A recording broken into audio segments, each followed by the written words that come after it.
Hello, and welcome to Let's Connect Greater Portland. That's right, I'm not Christina Egan. This is Joshua Brister, your host today. I am fortunate to be joined by what I'm going to say is a local celebrity on today's show.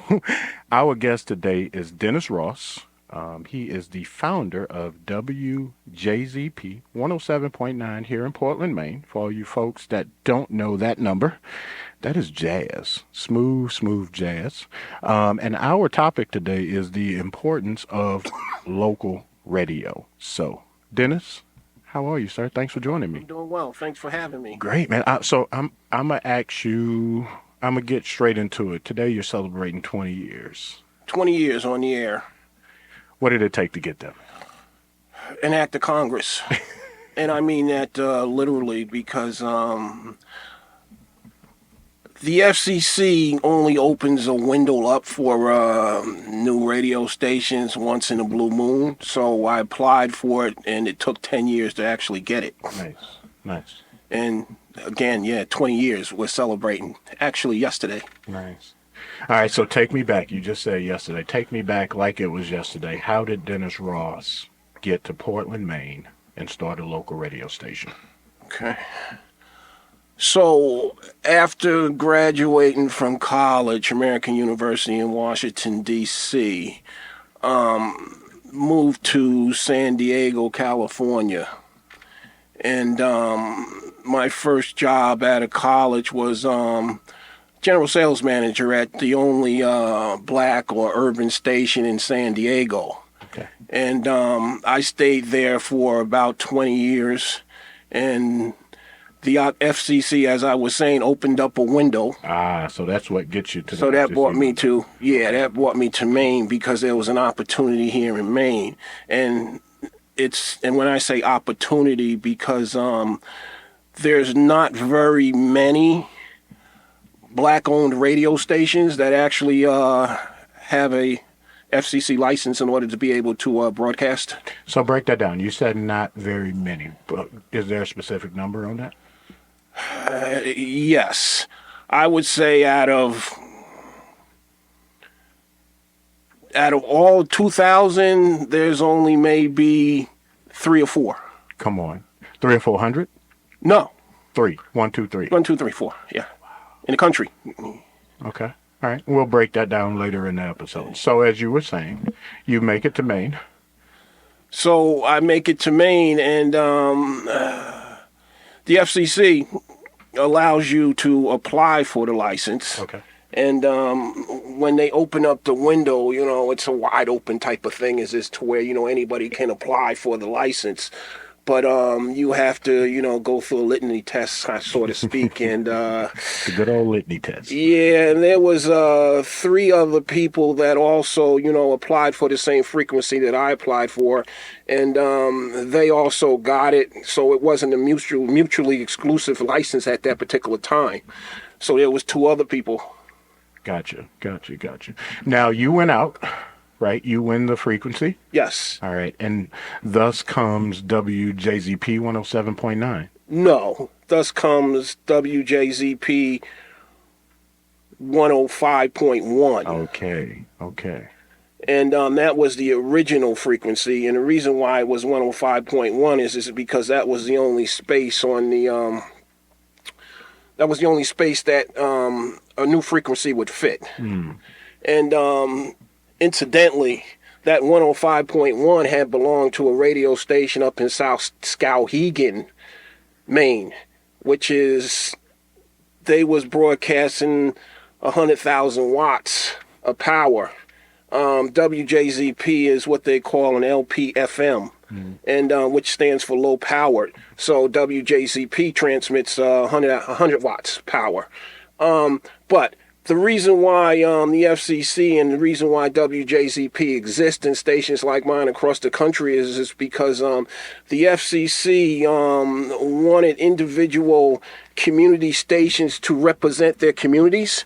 And the thought process, and I'll just use the 105.1 as an example, 100,000 watts, they was broadcasted from Skowhegan, Maine, all the way through through New Hampshire. Right. So with 100 watts, I do just greater Portland. I've got about, a 6 to 10 mile radius. Right. And the rationale behind that too is to where totally servicing the community that you're licensed to. Gotcha. So I'm licensed to the Portland community. Gives it more of an intimate feel. Exactly. Yeah. So I'd like to remind listeners, you're listening to Let's Connect Greater Portland. If you have any questions, again, for this local celebrity, as I'm calling him, you can call us at 207-780-4909. I'd also like to give a shout out to Keegan on the board today, working. I see you in there. So as we talk about local radio and the importance of it, when you were able to broadcast over a smaller radius than that bigger radio station, what does that allow for you, vice them, right? Because as a person that's listening to this right now that might not know about radio, that place that's broadcasting out of Skowhegan and making it all the way to New Hampshire, I'm sure had a huge program difference. And even folks that they brought in as guests on programming compared to more local radio stations. Is that correct? Yes, but I think to answer that, the significance in terms of being an LPFM now is really insignificant, and I say that is because of the ability to be able to stream and to be able to to pick it up now. Streaming changed the game. Totally changed the game. They can pick you up in space right now. Yeah, exactly. Yeah. Exactly. I think they are listening in space. Yeah, exactly. They're listening to our show in space. We're winning. So is there any other valuables to that? Like you said, it's not even a big deal anymore, right? No, not in terms of radio is local. Yeah. And as a result of that, we broadcast, local, content. And the thought process for us is, to stay local, go global. And the reasoning for that is we feel is to where Portland is a hot market on a lot of different perspectives. And, people, when they come into Portland, we try to capture their attention and expose them to WJZP so that they can take it back with them to wherever they came from so they can remember, the whole bit. And then, right. Yeah. Right. And just kind of spread it through that. Exactly. Nice. So you said the FCC has a window that's open now when they open those windows, how important is it for local folks who are trying to get into radio to kind of figure that process out, and how cumbersome is that process? Very cumbersome, and the reason why it's very cumbersome is because you have to hire a engineering firm in order to run coordinates to see whether or not there's going to be any interference with a frequency that you're actually applying for, and that takes some expertise. And so yeah, it's very, very cumbersome. And again, I told you, when I first applied, it took 10 years to get the license. And then when you get the license, the FCC says build a radio station. And 20 years later, I'm still building a radio station. Right. And then also, the other thing is to where there's also, restrictions on, what you can do because WJZP is a 501c3 based on, the FCC's requirement that you are an 501c3 because the thought concept behind that is to where you would be more community oriented, is to where you would have to actually be in the the communities for local support. Gotcha. And so that's why it's still somewhat cumbersome because our support is based on listener support, membership support. Mm. No commercials, non-commercial. Non-commercial. Right. And what we do is to where, we play tribute to all the great artists, musicians of color.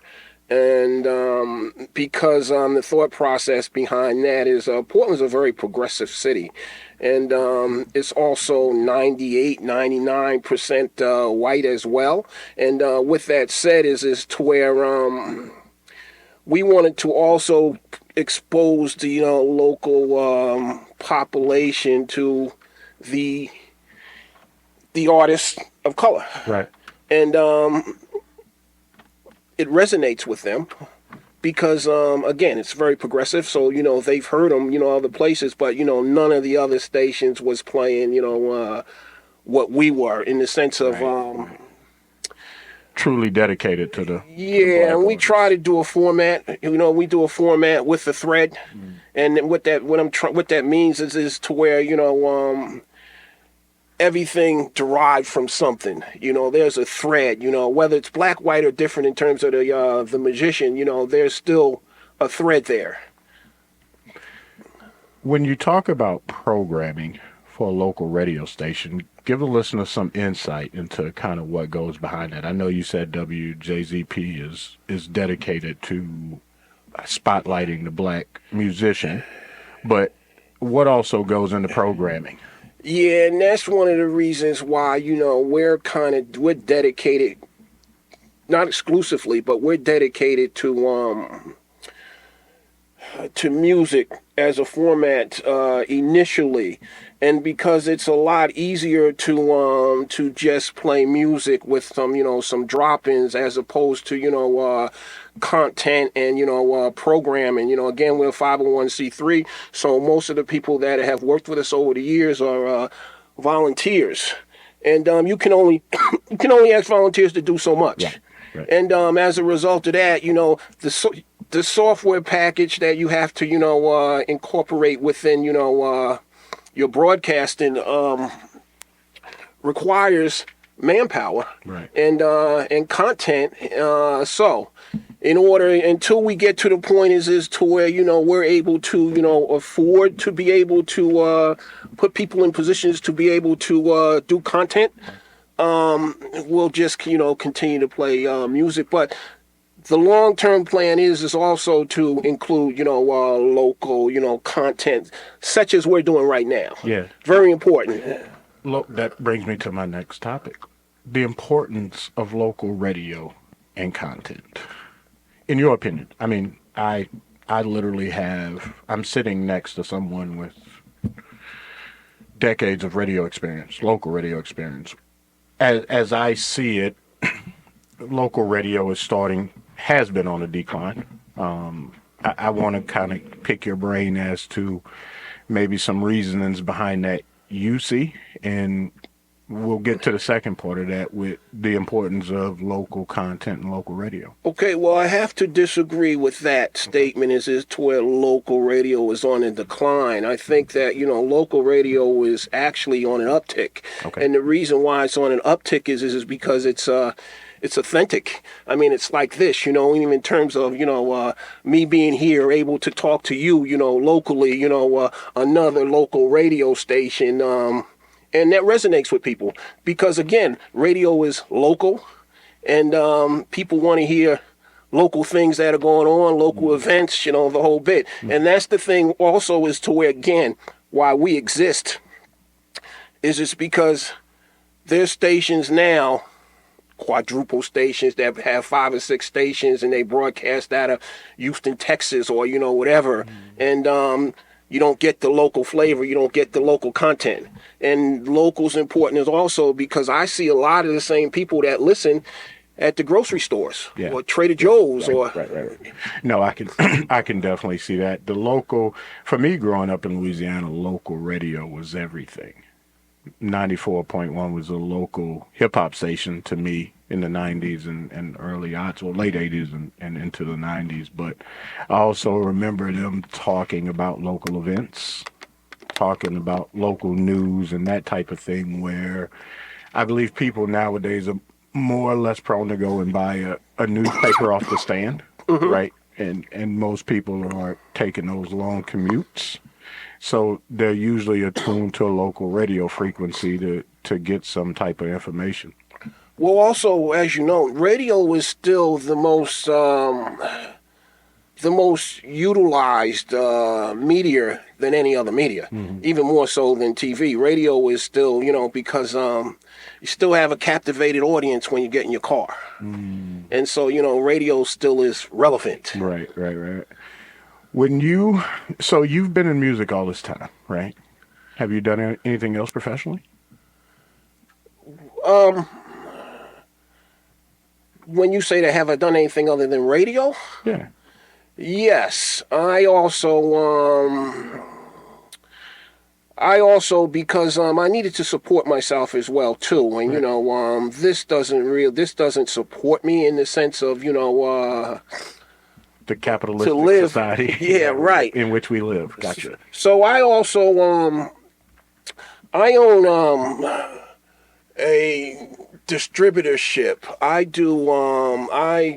distribute dairy products to homes and offices, which is my business of how I actually support myself. Gotcha. Yeah, radio. When does radio become a lucrative business? Is local radio lucrative? It can be. How? Member supported. And it's also, grants through foundations and that kind of thing is to where, and it's not supposed to really, from my perspective, it's not supposed to be lucrative, but it's supposed to be. You're not trying to make billions. No, but you need to keep the lights on. Yeah, it needs to be sustainable. Right. So for potential listeners who are listening to this now, who are going to go over to 107.9, how does that listener support? What does that listener support look like for 107.9? How could they support you? Well, we have a website at WJZP.me. And on the website, you can donate, through PayPal, and also get additional information of what we're all about and what we're trying to do within the community. And we also have an app. And that was a big deal. We just got the app within the last year or so. And I know you kind of perked up just now when you said app. Yeah, I'm very excited about the app because, the app gives you the ability to be able, again, to listen anywhere in the world. And also, because logistic-wise, we're only about a 5 to 10 mile radius via the airwaves. So once you get out of Greater Portland, in your transitional radio and in the cars, you lose the signal. So with the app, you're able to, do Bluetooth or, whatever, your connecting type of plug-in situation is. How important is analytics in local radio? I don't subscribe to analytics. I understand it. Okay. And, and the reason... Time out. Is this because of your time in the industry? Because I feel like most of our elders in most industries don't pay attention to analytics. Well, it's not that I don't pay attention. I pay attention to it, but, I also understand that it's very skewed in the senses as to where, they're not measuring... stations like mine through the traditional rating systems which is Arbitron, or at one time when I was San Diego it was Birch, which was trying to compete with Arbitron, but it's revenue driven in the sense of it's geared for in my opinion, it's geared for commercial stations. I know that there's like NPR and those kinds. They measure NPR, but it's very expensive to be a member. And like anything else, if you're not a member, you're treated like an outsider, or you're not given the same tools or the same things as if you was a member of anything. Mm-hmm. Across the state of Maine, local radio stations, how's the camaraderie amongst local radio stations? Do local radio stations work together? When you say local, you mean local public, local across the board? Or? Local across the board. Let's go local across the board. Yes, I think so. And I have to say, that recently, I've been invited to participate in the Maine Association of Broadcasting annual ceremony, and I'm really pleased at that, and I'm going to attend. So, I think that, there's camaraderie there. What is it like to be a man of color standing in that position? I had to ask you that. Yeah, okay. I had to ask you that. I can't let you leave here without asking you that question. It's noticeable, but I don't let it bother me. And I think the reason why it doesn't bother me as much is because I grew up in predominantly black environment, but going off to college was predominantly white environment. So as a result of that, I've learned to be able to, adjust to whatever the situation is. And, there's good and bad in anything. So, I don't really, as a black man in Maine, I don't really, and I don't want to say I don't see color because I do, no, I get but I just don't let it deter me from whatever my mission is or whatever I'm trying to do. I like that one. A young Dennis Ross is listening to this right now in their dad's car or her mom's car. How do they get involved in public radio? How do we start them young?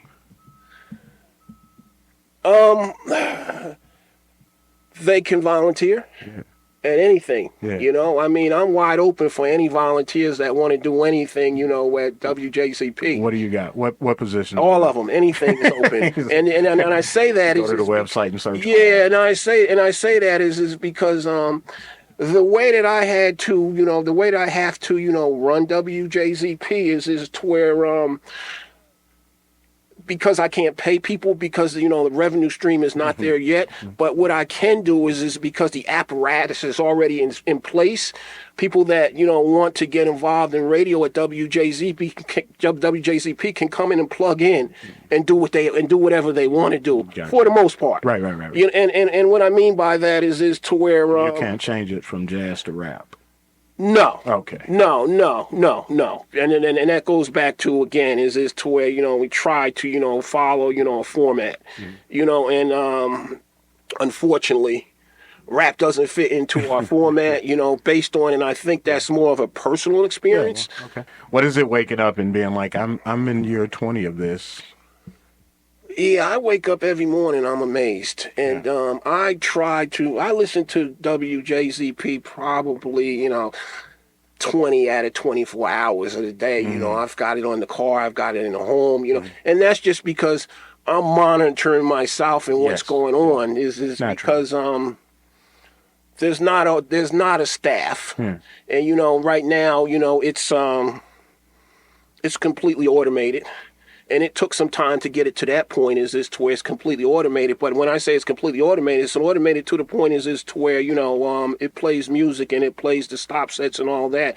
But it still has the ability for me to put in content when I can, kind of thing. But, but I need people that, actually want to, participate. And if, they can make money at it if they want to make money at it. It's just that they need to, plug in. Gotcha. Where can I find the station on the dial? It's 107.9. 107.9. End of the dial. Can't go any further. You go any further, you'll fall off the spectrum. You can't. It's no 108.7. No, 107.9. End of the dial. Literally, you can't go any further. The end of the dial. End of the dial. Sorry. I'm gonna get ready to wrap it up with a question like this. 20 years from now, how is WJZP still around, and how do we get it there? Right. 20 years from now, my thought process, and this has been my thought process for a long time in terms of, I need to set WJZP up as to where it exists long after I'm gone. In the sense is to where, because if the frequency ever goes dark, it never comes back. You can never get it. You can never get it back again. So I'm going to be a little bit, here presumptuous, I guess. All right. And so, see, what I'm trying to do now is, there's an organization that is new to Maine, which is the Black Chamber of Commerce. And so, my thought process is to coordinate with them in order to preserve WJZP in the senses as to where, we do things together. Gotta love collaboration. Yes, collaboration. You gotta love collaboration. Sir, it has been just truly a pleasure. Here, we're not going to end the show quite yet. I forgot one question. Geographically, for the listeners, where is WJZP located? Okay. WJZP has an office at 570 Brighton Avenue. Gotcha. Which we don't utilize much, and the reason why we don't utilize it much is because when COVID set in, during the outbreak of COVID, everything moved remotely. So everything that we do now is remotely, either from my home or from fellow DJ's home, and that's okay in the sense is to where it's all remote anyway. But at some point, and I'm hoping, as a collaboration type of thing, as we get deeper into, the Black Chamber thing, that we'll be able to, do a joint type of a studio thing, is to where, we can continue to stay relevant. Yeah. Because the studio's necessary. Yeah. I was about to say, that's a studio for local radio, like the one we're in. Yes. Is a anchor point. Yes. Where you have the functionality, you have sound booths, you have a control board, you have all the key essentials to operate a local radio station. And for me also is to where, part of this mission for me too is to where local black radio is supposed to be, from my perspective, a gathering point for the black community as well, too. It's where you come and, put all your issues on the table, and, it's where you commend and, achievements, the whole bit. And always, communicate. I always, it's always been in the back of my head. Yeah. And, That's where, in 20 years from now, I'm hoping that, it'll be, is to where Dennis doesn't exist in the senses, is to where, it doesn't it functions without him. Yeah. Yeah. No, that is beautifully articulated. And I listen to 107.9, as I told you. I listen to it all the time. I've listened to it since I've been here in Maine for the last 6 years. I believe it's a great radio station. I'm a jazz head, so I absolutely love it. Dennis, that's going to wrap up our show for the day, man. Thank you for joining me.